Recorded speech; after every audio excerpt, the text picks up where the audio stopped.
Hello दोस्तों, हम लोग पढ़ रहे थे क्लास 12 2023 के बोर्ड एग्जाम के लिए हिंदी। और उसमें हमने चैप्टर पढ़ाया जिसका नाम है कैकेयी का अनुताप, जिसको लिखा है राष्ट्र कवि श्री मैथिली शरण गुप्त जी ने।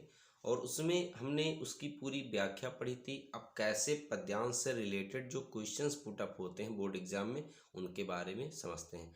5 क्वेश्चंस हमें दिए जाएंगे, 2-2 नंबर के, 10 नंबर का ये पद्यांश से रिलेटेड आएगा। तो हम एक पद्यांश के द्वारा समझने की कोशिश करते हैं कि कैसे क्वेश्चन होता है। आप बहुत अच्छे से समझिएगा, तो जो भी पद्यांश से रिलेटेड क्वेश्चंस का आपका डर होगा वो हमेशा के लिए निकल जाएगा। तो हम इसमें पहले समझते हैं कि ये चैप्टर और एक और चैप्टर है उसमें जिसका नाम है पवन दूतिका, वो भी बहुत ही इम्पोर्टेंट है। तो इसके कई सारे स्टेंजा या पद्यांश की हम व्याख्या करेंगे। आज हम इसमें एक पद्यांश के बारे में जानते हैं कि कैसे क्या क्वेश्चन होता है। जैसे ये दिया गया है, कहते आते थे यही अभी नर देही। हमने एक एक वर्ड की हिंदी व्याख्या बताई है। और अगर इसको आपको बहुत अच्छे से समझना है तो इसके लिए चैप्टर की व्याख्या आपको जाननी पड़ेगी। और उस चैप्टर का जो लिंक है वो डिस्क्रिप्शन बॉक्स में प्रोवाइड है, वहाँ से जाकर के आप वीडियोस देख सकते हैं, पार्ट 1 और पार्ट 2। तो जैसे दिया गया है, कहते आते थे यही अभी नर देही, माता न कुमाता पुत्र कुपुत्र भले ही। इसका एक एक वर्ड हिंदी बताया गया।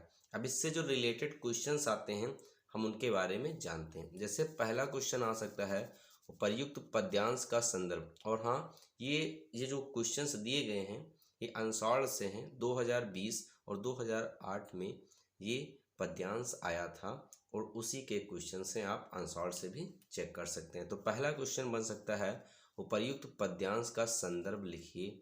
या फिर ऐसे ना पूछ करके ऐसे पूछता कि प्रस्तुत पद्यांश का शीर्षक और कवि का नाम लिखिए। तो इसमें हम क्या कह सकते हैं कि प्रस्तुत पद्यांश हमारी पाठ्य पुस्तक काव्यांजलि के कैकेयी का अनुताप नामक शीर्षक से अवतरित है, जो साकेत में संकलित है। क्योंकि जो कैकेयी का अनुताप है वो कहाँ से है?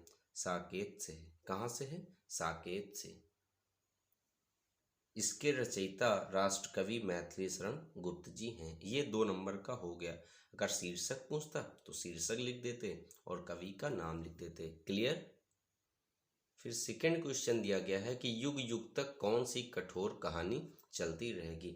आप जब भी आए क्वेश्चन जो पुट अप होते हैं पहले उसकी व्याख्या डिटेल में उसकी हिंदी हमें आनी चाहिए। तो क्वेश्चन ये पुट अप हुआ कि युग युग तक कौन सी कठोर कहानी चलती रहेगी।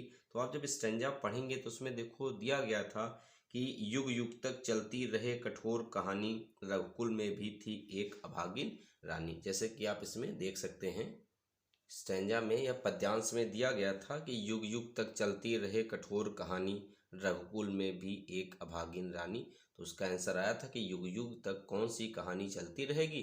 तो यही हम आंसर कह सकते थे कि युग युग तक यही कठोर कहानी चलती रहेगी कि रघुकुल में भी एक अभागिन रानी हुआ करती थी।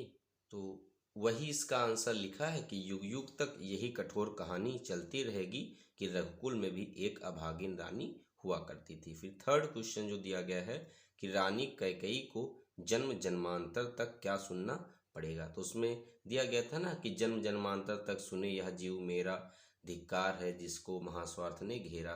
तो वही यहाँ दिया गया कि जन्म, ये जो भी आंसर हैं आपको पद्यांश दिया जाएगा उनमें से ढूंढ करके या खोज करके लिखना है। तो वही इसमें मैंने लिखा कि जन्म जन्मांतर तक रानी कैकेयी को यही सुनना पड़ेगा कि धिक्कार है उस रानी कैकेयी पर जिसको महास्वार्थ ने क्या कर रखा था? घेर रखा था।